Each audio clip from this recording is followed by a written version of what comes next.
எல்லாருக்கும் வணக்கம். அதாவது யூஜிடிஆர்பி இங்கிலீஷ், அதாவது 2026 இந்த பரீட்சை எதிர்பார்க்கலாம். இன்னொரு வாட்டி வரப்போகுது. ஸோ இதுக்கான அட்மிஷன்ஸ் வந்து ப்ரொஃபஸர் அகாடமியில் போயிட்டு இருக்கு. So botany, chemistry, English, history, maths, physics, Tamil, zoology இந்த சப்ஜெக்ட்ஸ்க்குலாம் போயிட்டு இருக்கு. கோர்சஸ் ஆரம்பிச்சிட்டோம். நீங்கள் வந்து பார்த்தீங்கன்னா இந்த நம்பர்ஸில் கால் பண்ணி 70701005 இல்லை கடைசியில் 9 முடியும். கால் பண்ணி கோர்ஸ் டீட்டெயில்ஸ் கேட்டுக்கலாம். சரி, இந்த வீடியோவில் என்ன பார்க்க போகிறோம் அப்படின்னு சொன்னால், இந்த யூஜிடிஆர்பி இங்கிலீஷ் இந்த சிலபஸ்ல வந்து பார்த்தீங்கன்னா டிஆர்பி மட்டும் கிடையாது. அது யூஜிடிஆர்பி மட்டும் கிடையாது. பிஜிடிஆர்பியாக இருக்கலாம், இல்லை பாலிடெக்னிக்காக இருக்கலாம், உங்களுக்கு காலேஜ் டிஆர்பியாக இருக்கலாம். பொதுவாக அந்த நாவல்ஸ், அது சிலபஸ்ல வந்து உங்களுக்கு பர்டிகுலர் நாவல்ஸ் கொடுத்துட்டா அதை எப்படி டேக்கிள் பண்ணுறது, அதுதான் வந்து இன்னைக்கு பார்க்க போகிறோம். ஏன்னா கடைசி நேரத்தில் வந்து ஒரு ட்ராமா ஒரு 3 மணி நேரத்தில் இல்லை ஹாஃப் டேல படிக்கலாம், போயம்ஸ் டேக்கிள் பண்ணிடலாம். ஆனால் நாவல்ஸ் வந்து நீங்கள் எடுத்த உடனே ஸ்டார்ட் பண்ணிடணும். ஸோ எடுத்த உடனே வந்து இப்போ நீங்கள் வந்து நோட்டிஃபிகேஷன் வர்றதுக்கு முன்னாடி, யூஜிடிஆர்பி நோட்டிஃபிகேஷன் வர்றதுக்கு முன்னாடியே நாவல்ஸ் வந்து நீங்களா சொந்தமாக எப்படி செல்ஃபாக வந்து படிக்கிறது அப்படிங்கிறத நீங்கள் பார்க்க போகிறோம். ஸோ நம்பர் 1, ஒரு நாவல் படிக்கிறதுக்கு முன்னாடி ஃபஸ்ட்டு ஒரு ஜென்ரல் ஓவர்வியூ. அந்த நாவல் எதை பற்றி, அதில் மேஜர் கேரக்டர்ஸ் என்ன, கதை என்ன, சும்மா சுருக்கமாக வந்து ஒரு கதை மாதிரி. அது சாதாரண விக்கிபீடியா சம்மரியாக இருக்கட்டும், இல்லை நீங்கள் வந்து என்சைக்ளோபீடியா பிரிட்டானிக்காவாக இருக்கட்டும், இல்லை உங்களுக்கு ஸ்பார்க் நோட்ஸாக இருக்கட்டும், லிட் சார்ட்ஸாக இருக்கட்டும், ஏதாவது ஒரு சின்ன அவுட்லைன் அது என்னன்னு தெரிஞ்சுக்கிட்டு அதுக்கப்புறம் நீங்கள் நாவல் படிக்க போங்க. ஏன்னா சில நாவல் வந்து உங்களுக்கு ஸ்ட்ரீம் ஆஃப் கான்சியஸ் டெக்னிக்கில் இருக்கலாம் இல்லையா, படிக்கிறது கஷ்டம். ஸோ இப்போ ஃபார் இன்ஸ்டன்ஸ் வந்து இந்த கேள்வி வந்து லாஸ்ட் டைம் கேட்டிருந்தான் 2024 யூஜிடிஆர்பியில். Who did Clarissa reject a marriage proposal from? ஒரு 4 option: Peter Walsh, Richard Dalloway, Sally Seton, Hugh Whitbread அப்படின்னு சொல்லிட்டு. இதை வந்து சாதாரணமாக உங்களுக்கு வந்து விர்ஜினியா உல்ஃபோட மிஸ்ஸஸ் டேலோட அவுட்லைன் தெரிஞ்சால் இதை ஆன்சர் பண்ணக்கூடிய ஒன்று. இது ரொம்ப நீங்கள் உள்ளே போய் ஆழ்ந்து படிக்கணும்னு அவசியம் இல்லை. ஏன்னா ஆன்சர் வந்து பார்த்தீங்கன்னா பீட்டர் வால்ஷ். அப்படி நீங்கள் என்ன பண்ணணும், ஒரு நாவல் எடுத்தோன்னே அதோட அவுட்லைன் என்ன. இப்போ ஃபார் இன்ஸ்டன்ஸ் வந்து உங்களுக்கு இது ப்ரிஸ்கிரைப் நாவல் மிஸ்ஸஸ் டேலவே அப்படிங்கிற நாவல். ஃபர்ஸ்ட் நீங்கள் என்ன பண்ணுங்க, ஒரு ஃப்ரெஷ்ஷான சிலபஸ் என்ன பண்ணுங்க, ஒரு பிரிண்ட் அவுட் போட்டுங்க. ஒரு ஒர்க்கை படிக்கிறப்போ இயர் பயமா இருந்துச்சுன்னா அந்த இயரை வந்து எழுதி வைங்க. இப்போ நீங்கள் வந்து பிரிண்ட் அவுட் என்ன பண்ணலாம்னா, வெர்ஜினியா உல்ஃப் மிஸ்ஸஸ் டேலவே பக்கத்தில் பி அப்படின்னு போட்டு 1925, அதாவது பப்ளிஷ்ட் இயர் 1925 அப்படின்னு போட்டு வச்சுக்கலாம். சரி, என்ன கதை? கிளரிசா டேலவே யாரோட ஒய்ஃப் அப்படின்னு சொன்னா ரிச்சர்ட் டேலவே. அவர் வந்து ஒரு கன்சர்வேட்டிவ் எம்பியோட மனைவி. என்ன கதை? ஒரு பார்ட்டி கொடுக்கணும் ஈவினிங், அதுக்காக வந்து பூ வாங்குறதுக்காக போறாங்க. அப்படி போறப்போ என்ன ஆகுது, அவங்க வந்து சின்ன வயசுல நடந்தது எல்லாம் வந்து அவங்க மனசுல வந்து ஒரு எண்ண ஓட்டம் ஓடுது. அதனால வந்து ஸ்ட்ரீம் ஆஃப் கான்சியஸ்னஸ் நாவல் அப்படின்னு இதை சொல்றோம்.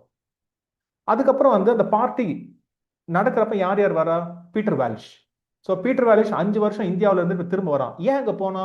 ஏன்னா சின்ன வயசுல வந்து பார்த்தீங்கன்னா ப்ரப்போஸ் பண்ணியிருப்பான், வேணான் இருப்பா, அந்த ரிஜெக்ஷனை தாங்க முடியல. அதுக்கப்புறம் இப்போ அவன் ஒரு பொண்ணை நேசிக்கிறான், அது ஒன்று போகுது, அவன் பார்ட்டிக்கு வரான். அதே போல சாலி செட்டன். சாலி செட்டன் பார்த்தீங்கன்னா சின்ன வயசுல இவ கூட வந்து நெருக்கமாக இருந்த ஒரு பெண். ஒரு கைண்ட் ஆஃப் ஒரு லெஸ்பியன் ரிலேஷன்ஷிப்பும் ஒரு இம்ப்ளைடு மீனிங்ல இருக்கு. இப்போ அவன் வந்து பார்த்தீங்கன்னா அவளும் இந்த பார்ட்டிக்கு வரா. இப்போ அவ பேர் வந்து லேடி ராசெட்டர், ROSSETER.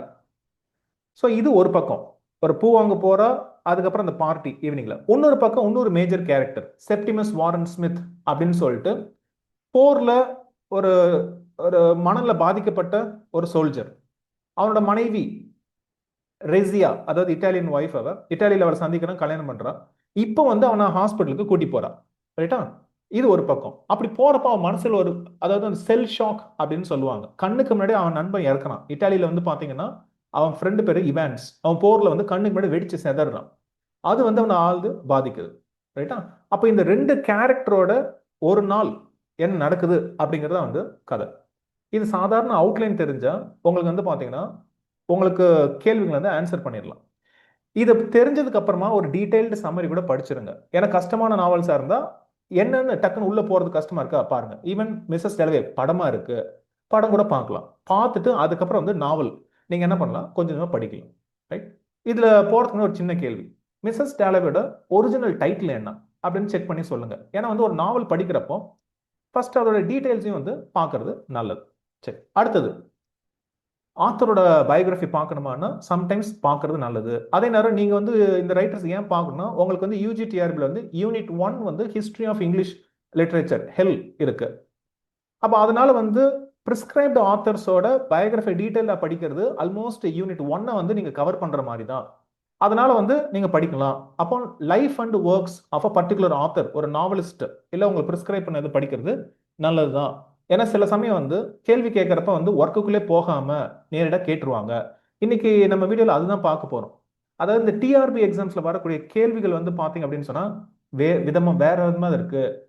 அது எப்படி டேக்கிள் பண்றது? அப்போ ஆத்தரை பத்தி ஒரு கேள்வி வரலாம். ஃபார் இன்ஸ்டன்ஸ் இதை ஆன்சர் பண்ணுங்க. when Charles Dickens father was imprisoned for debt, Dickens அப்போ வந்து 12 வயசு, ஒர்க்ட் இன், எந்த இடத்துல போய் வேலை பார்த்தார்? a sprawling farmhouse, a coal mine, a blacking warehouse, a soap factory. So இது வந்து டிக்கன்ஸை பத்தி உங்களுக்கு தெரிஞ்சிருந்தா ஆன்சர் பண்ணலாம். அதே நேரம் உங்களுக்கு பிரிஸ்கிரைப் பண்ண நாவலுக்கும் இது கொஞ்சம் சம்மந்தப்பட்டது. ஸோ ஆன்சர் வந்து பார்த்தீங்கன்னா சி, a blacking warehouse. பிளாக்கிங்னா அதாவது உங்களுக்கு பாலிஷ், ஷூக்கு பாலிஷ் போடல, அதான் பிளாக்கிங். ஓகேவா? அந்த இடத்துல தான் அவர் வேலை பார்க்குறாரு. சின்ன வயசுல வந்து பார்த்தீங்கன்னா அப்பா வந்து கடன் தொல்லை தாங்க அவருக்கு கெட்டல, அதனால தூக்கி ஜெயிலில் வச்சிடுறாங்க. அதுக்கப்புறம் வாழ்க்கையில் நொந்து நூலாகி தான் கடைசியில் எழுதுறதுக்கு வராரு. அந்த எக்ஸ்பீரியன்ஸ் எல்லாம் தான் வந்து பார்த்தீங்கன்னா உங்களுக்கு ப்ரிஸ்கிரைப் பண்ண நாவலான டேவிட் காப்பர்ஃபீல்டில் வருது. அப்போ ஒரு டேவிட் காப்பர்ஃபீல்டு வந்து ஒரு ஆட்டோபயோகிராபிக்கல் நாவல் அப்படின்னு சொல்றப்போ டிக்கன்ஸை பற்றி லைட்டாக உங்களுக்கு தெரிஞ்சிருக்கலாம். இது 1850 பப்ளிஷ் ஆகுது. Opening line, whether I shall turn out to be the hero of my life or whether that station will be held by anyone else, these pages must show அப்படின்னு ஆரம்பிக்குது. ஈவன் டிக்கன்ஸ் வந்து இந்த நாவலை பத்தி சொல்லியிருக்கிறார்.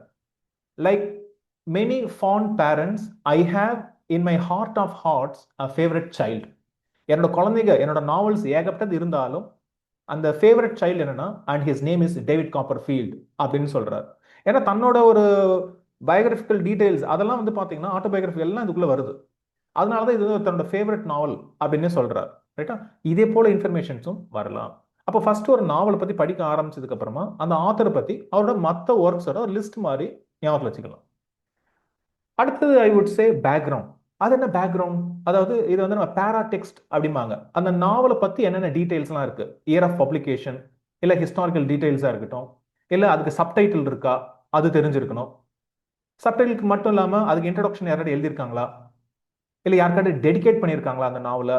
So இதே போல் வந்து இந்த டீடைல்ஸும் வந்து கேள்வி வரும். நாளைக்கு சாதாரண ஒரு what is the subtitle of this novel அப்படின்னு முடிச்சிருவாங்க. இல்லை யாருக்கு டெடிகேட் பண்ணியிருக்காங்க அப்படின்னு முடிச்சிருவாங்க. இல்லை எந்த இயர்ல செட் பண்ணியிருக்காங்க அப்படின்னு முடிச்சிருவாங்க. ரைட்டா? அப்படி வந்து தெரிஞ்சுக்கிறது நல்லது. இப்போ எக்ஸாம்பிள் பாருங்க, பிலவட் வந்து பிரிஸ்கிரைப். அப்போ Toni Morrison used the story of the former slave dash as a starting point for her story of Seth in Beloved. So beloved அப்படிங்கிற நாவல் ஆப்பிரிக்கன் அமெரிக்கனான டோனி மாரிசன் எழுதியிருக்காங்க. அவங்க வந்து ரியல் லைஃப்ல ஒருத்தவங்களோட கதையை தான் எடுத்து எப்படி மாத்துறாங்க. அது யாரு? Harriet Jacobs, Ellen Craft, Margaret Garner, Harriet டப்மேன்.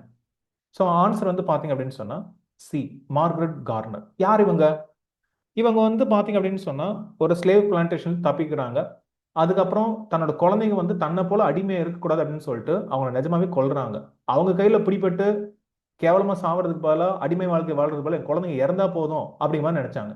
ஏன்னா உங்களுக்கு ஓப்பனிங் சீன்ல வந்து பாத்தீங்கன்னா செத்தோட ஸ்டோரி அப்படிதான் ஆரம்பிக்குது. ஒரு குழந்தைய வந்து பாத்தீங்கன்னா ஸ்லேவ் ட்ரேடர்ஸ் வந்து பிடிக்க வர்றப்போ கொன்னுடுறா. அதுதான் பிலவடா பின்னாடி வருது. ஒரு கைண்ட் ஆஃப் ஒரு மேஜிக் ரியலிஸ்ட் டெக்ஸ்டா நம்ம பிலவடா பார்க்கிறோம். அப்ப நீங்க அதே போல வந்து இதுவும் பார்த்து வச்சுக்கலாம். உங்களுக்கு வந்து ஸ்ட்ரீம் ஆஃப் கான்சியஸ்னஸ் அப்படின்னா மிஸ்ஸஸ் டேலவே பார்க்கிறோம். அந்த டேர்மை காயின் பண்ணது யாரு? மேஜிக் ரியலிசம் அந்த டேர்மை காயின் பண்ணது யாரு? அதையும் கூட லைட்டா வந்து தெரிஞ்சு வச்சுக்கலாம். சரி, அப்போ இந்த நாவல் 1987 பப்ளிஷ் ஆகுது பிலவட். இதுக்கு வந்து 1988 புலிட்சர் வின் பண்ணுது.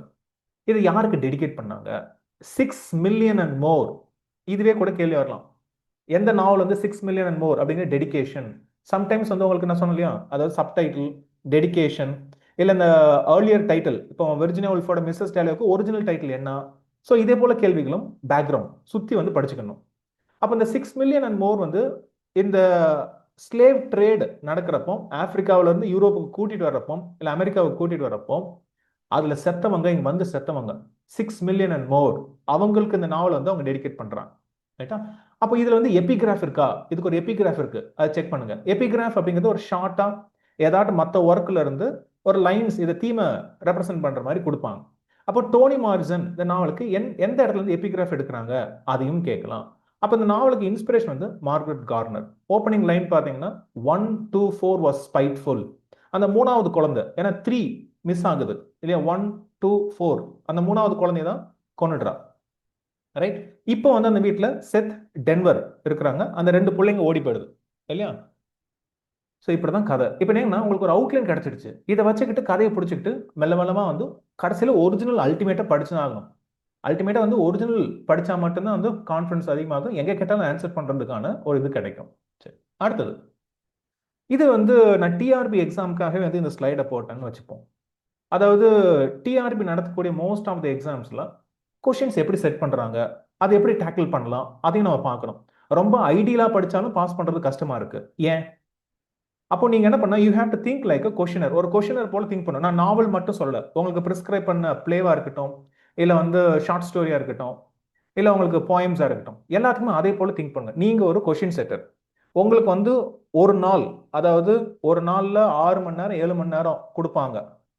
உங்களை மாதிரி 4-5 பேர் இருக்கிறீங்க ஒரு ரூம்குள்ள, இருக்கிற டெக்ஸ்ட்டை வச்சு கொஷின் செட் பண்ணணும். ஒரு நாவல் கொடுத்தா நீங்க எப்படி கொஷின் செட் பண்ணுவீங்க? உள்ள அந்நேரம் உட்காந்து ஒரு 100 பக்கம் படிச்சு ஒரு கொஷின் செட் பண்ணுவீங்களா? எப்படி செட் பண்ணுவீங்கன்னு பிராக்டிக்கலா யோசிங்க. நீங்க பாத்தீங்கன்னா டிஆர்பி எக்ஸாம்ஸ்ல அப்படிதான் கொஷின்ஸ் வருது. ஒன்னு அந்த கான்டென்ட்ஸ் பேஜ் பார்ப்பாங்க, இயர் ஆஃப் பப்ளிகேஷன் வச்சு கொஷின்ஸ் வருது. இல்ல ரேண்டமா வந்து பாத்தீங்கன்னா அதை பத்தி அவங்களும் அதே போல தான், உங்களை போல வந்து பாத்தீங்கன்னா அந்த நாவலை பத்தி ஒரு ஜிஸ்ட்டை படிச்சுட்டு திடீர்னு வந்து ஒரு சாப்டரோட ஓப்பனிங் இல்ல எண்டிங் அப்படிதான் கேள்வி வருது. அப்படி என்ன பண்ணலாம், ஃபர்ஸ்ட் கான்டென்ட்ஸ் பேஜ்ல இருந்து கேள்வி வந்திருக்கு. இது மாதிரி பாலிடெக்னிக் டிஆர்பில சாதாரண கான்டென்ட்ஸ் பேஜ் எத்தனாவது சாப்டர்னு கேட்கறாங்க. அதெல்லாம் அநியாயமான கொஸ்டின், கொஞ்சம் மூடத்தனமான கொஸ்டினாவும் இருக்கு, முட்டாள்தனமா இருக்கும். பட் இருந்தாலும் சம்டைம்ஸ் நம்மளுக்கு தேவை கொஸ்டினை பாஸ், அவங்க எப்படினாலும் கேட்கட்டும்.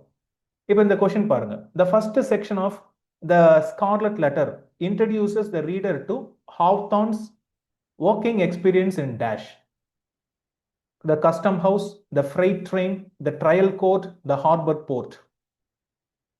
இந்த கதைக்கும் இதுக்கும் சம்மந்தம் இருக்கா?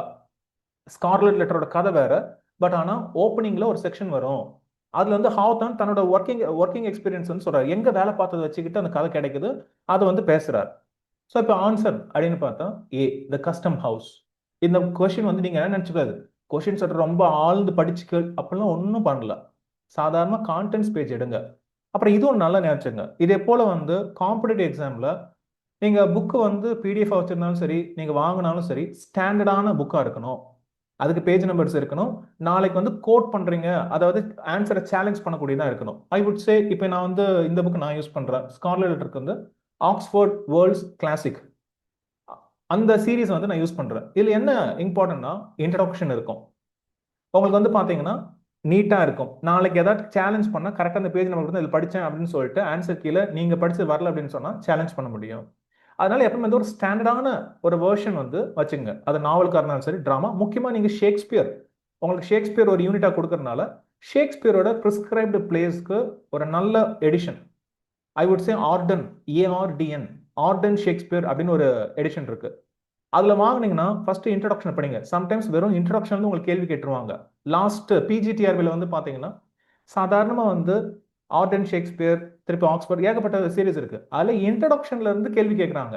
எது லாங்கஸ்ட் சீன், எது லாங்கஸ்ட் பிளே, அதோட சோர்ஸ் என்ன, அதெல்லாம் அதுக்குள்ளே இருக்கும். அவங்க பிளே உள்ள கூட போல. இதுல இருந்து என்ன தெரியுதுன்னா கொஸ்டின் செட்டர் இப்படிதான் எடுக்கிறாங்க. அவங்களுக்கு ஒன்றும் ரொம்ப அறிவாளித்தனமா வந்து ஏற்கனவே படிச்சு வச்சு வரி வரியெல்லாம் எடுக்கிறது இல்லை. இப்படிதான் வந்து கொஸ்டின் செட் பண்றாங்க. அப்ப நீங்க பாருங்க, இந்த ஸ்கார்லெட் லெட்டர் இதோட கான்டென்ட்ஸ் பேஜ் பாத்தீங்கன்னா ஓப்பனிங் பாருங்க, பேஜ் நம்பர் 5ல த கஸ்டம் ஹவுஸ் இன்ட்ரோடக்டரி. அவ்வளவுதான். நீங்க உள்ளே போனா நம்ம என்ன பண்ணுவோம், நாவலை பிரிஸ்கிரைப் பண்ணா மாங்கு ஃபுல்லா படிச்சுட்டு இருப்போம். ஆனா இது மாதிரி சின்ன சின்ன விஷயத்துல கோட்டை விட்டுரும். அந்த இன்ட்ரோடக்ஷன் படிச்சீங்கன்னா இன்ட்ரோடக்ஷன் வச்சு ஒரு கேள்வி கேட்டு போயிட்டே இருக்கலாம். அதனாலதான் ஒரு ஸ்டாண்டர்டான ஒரு எடிஷன் வாங்கணும். ஏன்னா நீங்க சாதாரண பிடிஎஃப்ஓ இல்ல சாதாரண புக்கு வாங்குறப்போ சில இது மிஸ் ஆயிடும். ஆனா அந்த எடிஷன் இதுல இருக்கிறப்போ நான் இதை படிச்சுட்டு கேள்வி கேட்டு போயிட்டே இருப்பேன். இப்போ அதே போல நீங்க என்ன பண்ணலாம் அப்படின்னு சொன்னா, இப்போ இந்த இங்க பாருங்க, இப்போ எப்படி நான் கேள்வி கேட்கலாம். இப்போ நீங்க வந்து ஒரு கொஸ்டின் இருக்கிற மாதிரி யோசிங்க. இப்போ நீங்க பாத்தீங்கன்னா இந்த சாப்டர் வந்து பாத்தீங்கன்னா திடீர்னு லீச்னு இருக்கு, LEECH. லீச்னா அட்டைப்பூச்சி. The leech and his patient, யார் அந்த லீச், அதே ஒரு கேள்வியை கேட்கலாம். அவ்வளவுதான். Who is referred to as the leech in Nathaniel Hawthorne the Scarlet Letter. முடிஞ்சு போச்சு. எனக்கு வந்து பாத்தீங்கன்னா 5 நிமிஷத்துல ஒரு கேள்வி செட் பண்ணிட்டு போயிடலாம். அந்த பேஜை பார்த்துட்டு அந்த ஸ்டோரி பத்தி ஓவரால் வியூ தெரிஞ்சுன்னா யார் லீச்னு கண்டுபிடிச்சிடலாம். யார் உறிஞ்சி கூடவே இருந்து சதிகாரம் பண்ணி பண்றான் அவனை பார்த்தா கண்டுபிடிக்கலாம். ஸோ இப்படிதான் கேள்வி வரும். அதனால அந்தந்த நாவல்ல கான்டென்ட்ஸ் பேஜ் பாருங்க, எத்தனை சாப்டர் இருக்கு, அந்த சாப்டர்ல என்ன நடக்குது, ஏன் வந்து அந்த லீச்சுன்னு, யார் அந்த லீச்சு, பேர்ல் யாரு அப்படின்னு கேள்வி கேட்க ஆரம்பிச்சிட்டாலே அந்த மினிஸ்டர் யாரு, தென் ஈஸியா வந்து ஆன்சர் பண்ணிடலாம். அப்போ உங்களுக்கு தெரியும் ஸ்கார்லெட் லெட்டர் அப்படின்னா லெட்டர் ஏவை குறிக்குது, A for adultery. There are also 2 other meanings, அதுவும் தெரிஞ்சா சொல்லுங்க. அப்போ அது வந்து ஒரு ரெட் லெட்டர் ஏ கேப்ஸ் இல்லையா. ஏன்னா அடல்ட்ரியில் ஈடுபடுறவங்களுக்கு அதை வந்து இந்த மார்பகத்தில் வந்து பார்த்தீங்கன்னா மேலே ட்ரெஸ் மேலே ஏ அப்படின்னு சொல்லிட்டு ஒரு அவமான சின்னம், அது ஒரு ஆப்ஜெக்ட் ஆஃப் ஷேம், ஒரு சிம்பிள் ஆஃப் ஷேம். அது வந்து ஹெஸ்டர் பிரைனுக்கு வந்து இருக்கு உடம்புல. ஏன்னா அவ வந்து பாத்தீங்கன்னா ஹஸ்பண்டோட வர, ஹஸ்பண்ட் வந்து பாத்தீங்கன்னா ரோஜர் சில்லிங்வொர்த், இங்கிலாந்துல இருந்து அமெரிக்காவுக்கு வர வழில அவர் காணாம போறாரு. அதுக்கப்புறம் வந்ததுக்கு அப்புறம் தனியா இருக்கிறா. அப்ப இங்க இருக்கக்கூடிய ஆர்தர் டிம்ஸ்டேல் அப்படிங்கிற ஒரு கிளர்ஜி அவர் கூட வந்து பாத்தீங்கன்னா உறவு ஏற்படுது. அவங்களுக்கு பிறக்கிற குழந்தை தான் பேர்ல். ஆனா அப்பனோட பேரை வெளியே சொல்ல மாட்டேங்கிற அந்த குழந்தையோட அப்பன் பேரை, ஏன்னா அது ஆர்தர் டிம்ஸ்டேல். அதனால இந்த ஒரு அவமான சின்னத்தை தாங்குறா. ஆனா ஹஸ்பண்ட் வந்துடுறான், இதை பார்த்துடுறான், இதெல்லாம் நடக்குதுன்னு அவனுக்கு தெரியுது. ஆனா யார் அவன் அப்படின்னு அவன் தேடி கண்டுபிடிக்கணும்னு நினைக்கிறான். ஸோ ஒரு பெண் 2 ஆண்களுக்கு மையில் நடக்கிற கதை. இதுல முக்கியம் வந்து பாத்தீங்கன்னா கடைசியில வந்து ஒரு வால் நட்சத்திரம் போகும், அதே ஒரு ஏ ஷேப்ல வந்து தான் போகும். அந்த ஏங்கிற சிம்பிள் மாதிரி அவன் மனசுக்கு தோன்றும். ரைட். அப்ப ஸ்கார்லெட் லெட்டர் 1850 பப்ளிஷ் ஆயிருக்கு, ரொமான்ஸ் அதோட சப்டைட்டில். தென் இந்த கதை தெரிஞ்சதுக்கு அப்புறம் உள்ள போய் பாருங்க, பேர்ல் எங்க வளர்றா, அதுக்கப்புறம் வந்து யார் எந்த இடத்துல சாவரா, அதுக்கப்புறம் வந்து ஹெஸ்டர் பிரைனை ஏத்துக்கிட்டாங்களா இல்லையா, அப்ப இந்த ஏக்கு வந்து வெவ்வேறு மீனிங் சொன்னேன், வேற என்ன 2 மீனிங், ஏன் அந்த கான்டெக்ட் என்ன. ஸோ இதெல்லாம் படிக்க ஆரம்பிச்சீங்கன்னா கேள்வி எப்படி கேட்டாலும் ஆன்சர் பண்ணலாம். நெக்ஸ்ட் டிஆர்பியில் அதிகமா ஃபேவரட்டா இந்த கொஸ்டின்ஸ் தான் வரும். அதாவது ரொம்ப சோம்பேறித்தனமா ஒரு கேள்வி எடுக்கணும் அப்படின்னா இப்படிதான் எடுக்க முடியும். அதாவது நான் சோம்பேறித்தனம் ஒரு பக்கம் சொன்னாலும் ப்ராக்டிக்கலா இப்படிதான் எடுக்க முடியும். திடீர்னு வந்து இப்போ என்னையே கூப்பிடுறாங்க, நீங்களே வந்து கொஸ்டின் செட்ட போறீங்க, உங்களுக்கு வந்து படிக்காத ஒரு நாவலை கொடுத்துடுறாங்க, நீங்க செட் பண்ணி எப்படி செட் பண்ணுவீங்க, அதை பத்தி என்ன பண்ணுவீங்க, ஃபர்ஸ்ட் ஒரு சின்ன ஜிஸ்ட் இதான் கதைன்னு தெரிஞ்சுப்பீங்க. டக்குன்னு அந்த நாவல்ல ஒரு ஓப்பனிங் ஏதாவது ஒரு சாப்டர் எடுக்கிறீங்க, ரைட். அதனால என்ன பண்ணுங்கன்னா சாப்டர் ஓப்பனிங்ஸ்க்கு இம்பார்ட்டன்ஸ் கொடுங்க. கதை படிச்சதுக்கு அப்புறமா, அந்த சாப்டர் படிச்சதுக்கு அப்புறமா இல்ல சம்மரி படிச்சதுக்கு அப்புறமா அந்த நாவலோட ஓப்பனிங்ல மட்டும் லைட்டா பாத்துங்க. ஃபர்ஸ்ட் 2 பேஜ் பார்த்தா கூட போதும், நான் முழுசா கூட பாங்க சொல்ல. இப்போ இந்த எக்ஸாம்பிள் பாருங்க, இது 2024 யூஜி டேபிள்ல கேட்ட கேள்விதான். Who is portrayed as a reserve in scheme, the interior of a heart in Hawthorne's Scarlet Letter? இது என்னன்னா கிராமட்டிக்கலா கொஸ்டின் கூட ஃபார்ம் பண்ண தெரியாது அப்படிங்கிறது இந்த கொஸ்டின் காமிக்குது. இது சிம்பிளா என்ன சொல்லப்படுது, வேற மாதிரி செட் பண்ணலாம். அதாவது இந்த chapter the interior of a ஹார்ட்னு ஒரு சாப்டர் இருக்கு, அந்த சாப்டர்ல யாரை வந்து ரிசர்வ் இன் ஸ்கீம் அப்படின்னு போர்ட்ரே பண்றாங்க, அதுவும் ஒழுங்கா செட் பண்ணல. The clergyman, Mr Dimmesdale, Roger Chillingworth, physicians அப்படின்னு கொடுத்துருக்காங்க.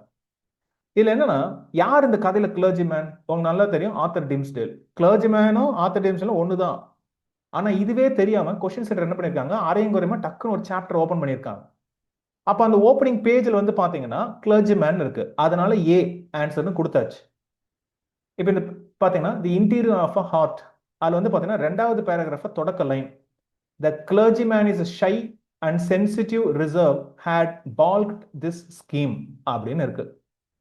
அவ்வளவுதான். இந்த ரிசர்வ்னு ஒரு வார்த்தையை பிடிச்சிக்கிட்டு கடைசியில ஒரு ஸ்கீம்ங்கிற ஒரு வார்த்தையை பிடிச்சிக்கிட்டு கேள்வி என்ன செட் பண்றதுன்னு தெரியாம அப்படி செட் பண்ணி வச்சிருக்காங்க. அப்ப ஆன்சர் கீழே வந்து கிளர்ஜிமேன், ஏன்னா இங்க கிளர்ஜிமேன் இருக்கு. ஆனா நம்ம என்ன ப்ரூவ் பண்ணோம், அந்த கிளர்ஜிமேன் தான் ஆர்தர் டிம்ஸ்டேல். நீங்க வந்து ஆர்தர் டிம்ஸ்டேல்னு சூஸ் பண்ணியிருந்தா அதை ப்ரூவ் பண்ணணும். ப்ரூவ் பண்றது நம்ம பிரச்சனையா இருக்கு, இது அவங்க பிரச்சனையா இருந்திருக்கணும் இல்லையா. அதனால இது போல ஓப்பனிங் கதை உங்களுக்கு நல்லா தெரியும், நம்மளுக்கு வந்து கதை நல்லா தெரியும், இது ஆர்தர் டிம்ஸ்டேல் தெரியும், ரோஜர். ஆனா வந்து இப்படி கேட்கிறப்போ நீங்க என்ன பண்ணா அவன் என்ன வார்த்தை பயன்படுத்துறானோ புக்ல இருந்து அப்படியே கோடு போட்டு கேட்கிற மாதிரி ஆதி காலத்து ஸ்டைல்ல வந்து கொஸ்டின் கேட்பாங்க டிஆர்பில. அதனால அதுக்கும் நம்ம தயாரா இருக்கணும். குற்றம் சொல்லி பிரச்சனை கிடையாது, நம்ம தயாராகிக்க வேண்டியதுதான். Don't blame. ஸோ இப்படிதான் எடுக்கிறாங்களா, அதுக்கு நம்மளும் தயாரா இருப்போம், அப்படி கேட்டால் அதுக்கும் ரெடியா இருக்கணும். ஸோ இது ஒரு டெக்னிக்கா வச்சுக்கோங்க. இது அப்படியே ஆப்போசிட். எப்படி வந்து ஒரு நாவலோட ஓப்பனிங் சாப்டர் இல்ல ஒவ்வொரு சாப்டரோட ஓப்பனிங் பாக்குறீங்களோ கண்டிப்பா ஒரு நாவலோட எண்டிங்ல இருந்து கேள்வி எதிர்பார்க்கலாம். ஏன்னா அங்கதான் டீடைல்ஸ் அதிகமா இருக்கும், யாருக்கு என்ன ஆச்சு அப்படிங்கிற எல்லா டீடைல்ஸும் அங்கதான் வந்து நிற்கும். அப்படின்னு பாக்குறப்போ இந்த கேள்வி பாருங்க, what was the book Swaminathan had when he reached Malkudi station in Swami and Friends? ஓகேவா. எட்கர் ஆலன் போவோட the cask of Amontillado, Andersen's fairy tales, T S Arthur's and angel in disguise, Vikram சேத்தோட ஈவினிங் வீட். நீங்க ஒழுங்கா படிச்சிருந்தா தெரியும். இல்ல evening வீட் அப்படிங்கிறது உங்களுக்கு ப்ரிஸ்கிரைப் பண்ண போயம்லேயே 2 3 இது தூக்கி கொடுத்தாச்சு. ஒன்னே ஒன்று தான் இருக்கு. நான் இப்பதான் கவனிக்கிறேன். என்னன்னு பார்த்தா ப்ரிஸ்கிரைப் பண்ணது வந்து ஆப்ஷன் கூட உங்களுக்கு ஒழுங்கா செட் பண்ண வரல. ப்ரிஸ்கிரைப் பண்ண சிலபஸ்லேயே வந்து பார்த்தீங்கன்னா விக்ரம் சேத்தோட evening wheat and angel in disguise, the cask of Amontillado இதெல்லாம் சிலபஸ்ல இருக்கக்கூடிய டெக்ஸ்ட். இதையே தூக்கி ஆப்ஷனாக கொடுத்து வச்சிருக்காங்க. ஸோ ஆன்சர் வந்து பார்த்தீங்கன்னா பி. இப்போ என்ன, இது வந்து கடைசி, அதாவது சுவாமி அண்ட் ஃப்ரெண்ட்ஸ்ல சாப்டர் 9 பார்ட்டிங் கிஃப்ட். ராஜம் வந்து ஊரை விட்டு போறான் அந்த பையன். அவங்க அப்பாவுக்கு வந்து போஸ்டிங் வேற இடத்துல போட்டாங்க. அப்போ சுவாமி என்ன பண்றான், ஒரு கிஃப்ட்டை கொடுக்கணும்னு நினைக்கிறான். அப்போ ட்ரங்க் பெட்டியை திறந்து பார்த்தா இது இருக்கு. It was a neat tiny volume of Andersen's fairy tales that his father had bought in Madras years ago. அதை தான் எடுத்து அதில் எழுதுறான், to my dearest friend Rajam அப்படின்னு சொல்லிட்டு. இவன் கூட கொடுக்க தைரியம் இருக்காது, இன்னொரு ஃப்ரெண்ட கொடுத்து கொடு அப்படின்னு சொல்லுவான். ஸோ இதுதான் கடைசி வரும். அதனால லாஸ்ட் ஃபியூ சாப்டர்ஸ் என்ன நடக்குது, ஏன்னா அங்கதான் வந்து டீடைல்ஸ் அதிகமா இருக்கும். என்ன நடக்குது, ஏன்னா எல்லாம் அந்த கதை ஃபுல்லா கன்க்ளூஷன் வரும், அங்க இருந்து எடுக்கலாம். சரி, கடைசியா ஐ வுட் சே கேரக்டர் ஸ்கெட்ச். நீங்க என்ன பண்ணலாம், படிக்கிறப்ப வந்து மேஜர் கேரக்டர்ஸ்க்கு பக்கத்துல அங்க இருக்கிற அவங்க வந்து யாருக்காட்டு கிஃப்ட் கொடுத்தாங்களா, அவங்களுக்கு ஏதாட்டும் வந்து நிக்நேம் இருக்கா, யாரை சந்திச்சாங்க, ஸோ ஒரு கேரக்டர் ஸ்கெட்ச், அவங்களுக்கும் மற்ற கேரக்டருக்கும் என்ன உறவு, இதெல்லாம் நோட் பண்ணி வச்சுங்க. நாளைக்கு சாதாரண ஒரு கேள்வி வரும், கையில் என்ன வச்சிருந்தான், யாருக்கு என்ன கிஃப்ட் கொடுத்தான், எவ்வளோ ரூபாய் கொடுத்தான், இப்படிதான் டிஆர்பி எக்ஸாம்ஸ்ல வருது. அப்போ நீங்க வந்து நோட்ஸ் எடுக்கிறப்போ பக்கத்தில் அந்த பேர் போட்டு இந்த இது கொடுத்தான், இது வாங்கினா அப்படிங்கிற மாதிரி டீடைல்ஸ் மாதிரி ஞாபகத்தில் வச்சுக்கலாம். ரைட். ஸோ இப்போ ஒரு கேள்வி பாருங்க. Name the object that Peter Walsh always has with him in Mrs. Dalloway. A banjo, a flash of light, a silver comb, a pocket knife. இது வந்து கடைசியில் மிஸ்ஸஸ் டேலவே அந்த பார்ட்டி கொடுக்குறப்போ பார்ட்டிக்கு வந்திருக்கிறான் பீட்டர் வால்ஷ். 5 வருஷம் இந்தியாவில் இருந்துக்கிட்டு அவன் கையில் என்ன வச்சுட்டு இருப்பான். நீங்க கதை படிச்சிருந்தா இல்ல முக்கியமா கடைசி சாப்டர் படிக்கிறப்போ இதை அடிக்கடி கையில் வச்சு நோண்டிட்டு இருப்பாங்க. இது வந்து ஒரு சிம்பிளாகவும் ஃபங்க்ஷன் ஆகுது. ரைட். ஏன்னா அவனை ரிஜெக்ட் பண்ணிட்டா, இன்னைக்கு அங்கே வந்திருக்கிறான், அது ஒரு ஆண் குறியை குறிக்கிறது போல ஒரு டாலிக் சிம்பிளா நீங்க பண்ணீங்கன்னா நைஃப், பாக்கெட் நைஃப். ஓகேவா? அவனால அந்த ரிஜெக்ஷன் ஏத்துக்க முடியல, அதுதான் வந்து பாத்தீங்கன்னா அந்த சிம்பாலிக்கா அவன் கையில் வச்சிருக்கிற மாதிரி நம்ம புரிஞ்சுக்கலாம். அப்படி ஒரு இன்டர்பிரேஷன் இருக்கு. ஆனா லிட்டலா பாக்குறப்ப கையில் வந்து ஒரு பாக்கெட் நைஃப் வந்து வச்சுட்டு இருப்பான். என்னன்னா எண்டிங் அந்த லாஸ்ட் சாப்டர்ஸ்ல வந்து பாத்தீங்கன்னா அது இருக்கு. அதனால இதுதான் இப்படிதான் வந்து டிஆர்பில கேட்பாங்க. ஸோ டிஆர்பி படிக்கிறப்போ நீங்க என்னென்ன பண்ணலாம் அப்படின்னு சொன்னா, நம்பர் 1 ஒரு நாவல் இல்ல எனி டெக்ஸ்ட் பிரிஸ்கிரைப்டு டெக்ஸ்ட் இருந்தா ஃபர்ஸ்ட் பப்ளிகேஷன் இயர், ஆத்தர் பத்தி சில டீடைல்ஸ், புக்கை பத்தியான ஒரு அவுட்லைன், அதுக்கப்புறம் வந்து புக்கோட ஓப்பனிங் சாப்டர்ஸ், எண்டிங் அது ரொம்ப டீட்டெயிலாக படிங்க. ஒருவேளை நாவலாக இருக்கிறப்போ ஒவ்வொரு சாப்டரோட ஓப்பனிங் பார்த்து வச்சுக்கோங்க. அதுக்கப்புறம் அதுக்கு சப்டைட்டில் இருக்கா, இல்லை டெடிகேட் பண்ணியிருக்கிறாங்களா, எபிகிராஃப் இருக்கா, இல்லோட ஏர்லியர் டைட்டில் இருக்கா, ஸோ இது எல்லாமே வந்து தெரிஞ்சிருக்கணும். ரைட். ஸோ நம்மளுக்கு வந்து யூஜிடிஆர்பி இங்கிலீஷ் கோர்ஸ் ஆரம்பிக்கிறோம். அது வழக்கம் போல எப்படி பிஜிடிஆர்பிக்கு பாலிடெக்னிக் எல்லாத்துக்கும் வந்து 10 புக்ஸ் கொடுத்தோமோ அதே போல ஒவ்வொரு சாப்டருக்கும் இல்லை 10 புக்ஸ் இருக்கு. புக்ஸ் ரெடி ஆகிட்டு இருக்கு, வெகு விரைவில் வந்து அவைலபிளாக இருக்கும். ஸோ கோர்ஸ் வந்து ஸ்டார்ட் ஆகுது. ஸோ நீங்கள் ஜாயின் பண்ண நினைச்சீங்கன்னா 70701005 அந்த நம்பர் கால் பண்ணி நீங்கள் ஜாயின் பண்ணிக்கலாம். ஸோ ஏற்கனவே வந்து லாஸ்ட் இயர் மட்டுமே ஓவர் 50 ஸ்டூடெண்ட்ஸ் அகாடமி வந்து யூஜிடிஆர்பி பாஸ் பண்ணியிருந்தாங்க. சில பேருக்கு ரிசல்ட் மிஸ் ஆச்சு. அது வந்து 1 மார்க் 2 மார்க்ல அவங்களாம் இந்த வாட்டி ஈஸியாக அடிச்சிடலாம். ஏன்னா ஏற்கனவே ப்ரிப்பேர் பண்ணவங்க இந்த வாட்டி ஷார்ட் ஷார்ட்டா அடிக்க முடியும். அதனால நீங்களே கூட இந்த வாட்டி செல்ஃப் ப்ரிப்பரேஷன் பண்ணலாம். இல்ல திரும்ப வந்து ஜாயின் பண்றப்ப வந்து பாத்தீங்க அப்படின்னு சொன்னா உங்களுக்கு திரும்ப வந்து ரிவைஸ் ஒரு ஹெல்ப் கிடைக்கும். இருந்தாலும் லாஸ்ட் டைம் விட்டவங்க இது இந்த வாட்டி ஈஸியா அடிக்கிறதுக்கு வாய்ப்பு இருக்கு. அதனால இப்பவே ஸ்டார்ட் பண்ணுங்க. நோட்டிபிகேஷன் வர்றதுக்கு முன்னாடி if you are able to finish minimum 2-3 units இருந்தாலே கூட வந்து போதும். இல்லை 5 யூனிட் முடிச்சிங்கன்னா ரொம்ப நல்லது. ஏற்கனவே இதை படித்தவங்க வந்து ஐ வுட் சே ஏற்கனவே படித்தவங்க ஏற்கனவே நல்லா படித்து வச்சிருப்பீங்க. எதை மிஸ் பண்ணீங்களோ அதை மட்டும் பார்த்துட்டு போங்க. ரைட்டா?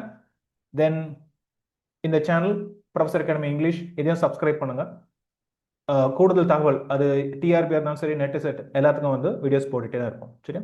All the best. கிளாஸில் பார்க்கலாம்.